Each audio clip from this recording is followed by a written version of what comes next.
This is Kane from Sykesville Off-Road. I am working on my garbage Jeep J10 with an LS swap with a 4L60E.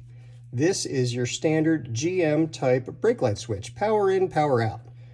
This is actually the switch on with power going through it. You push this, it shuts the power off. This is the new switch. So the front half is the original, works just like original. Right now, brake lights are on. I hit the switch, brake lights turn off. With the brake lights turned off, I have 12 volts going to my lockup torque converter. When I hit the brakes, the converter unlocks, and now I have 0 voltage. It cannot be grounded, cannot have any voltage. This is the only way to set it up properly. Good luck.